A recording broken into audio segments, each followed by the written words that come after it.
үшін бұл бик жауаплы премьера.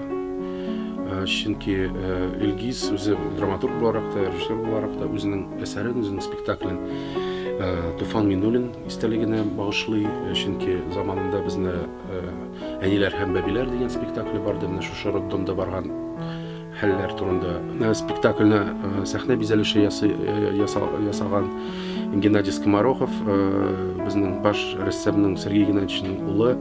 Ул әлбәттә ниндидер яңалык кертте, ниндидер теге метафорик стилендә ясалган декорацияларны. Большая ответственность перед казанским зрителем, конечно, есть.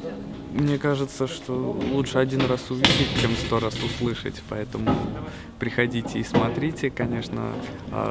Спектакль, мне кажется, должен получиться, по крайней мере, по задумке, довольно атмосферным. Это такая одна из основных задач, потому что тематика довольно тяжелая. Менимчә, музыка ул гел театрның һәм спектакльнең шундый һавасы кебек тора, чөнки менә без һаваны күрмибез бит, ләкин һава булмаса без яшәй алмыйбыз. Менимчә, шулай ук музыкада, спектакльдә ул бер яктан күренми, бер яктан ул сизелми, ләкин музыкасыз бар спектакль ул тере түгел. Һәм мин шул спектакльгә ниндидер шундый музыкам белән жан бирергә тырыштым, кан бирергә тырыштым. Әлбәттә, Илгиз белән эшләргә бик кызык. Илгиз әни белән, чөнки бер яктан ул бик таләпчән һәм гел белән нәрсә тели ул, икенче яктан ул ниндидер иркенлек бирә, ул азатлык бирә. Мин үз теләгән музыканы яздым. Үз әсәрем буенча спектакль куярга бер яктан авыр, икенче яктан җиңелдер. Авырлыгы шунда, син бу материал белән таныш, аның ниндидер синең өчен монда яңалык юк.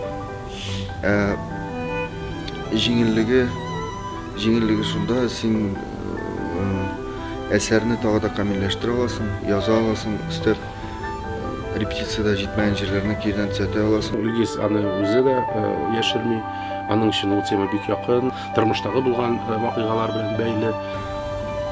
Бернинди диярлек уйдырма әйберләр юк, барысы да тормыштан алынган хәлләр.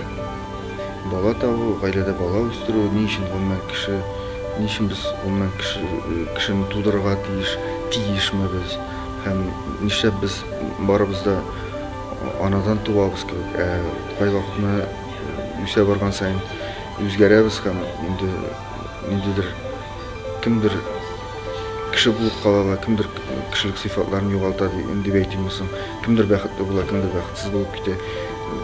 Нәрсәгә бәйле? Шул темаларга уйланып карадык, бәлки без җаваплар тапмаганбыздыр да, ләкин бу һәркемгә ничектер шулай ук уйланырга сәбәп булыр дип уйлыйм.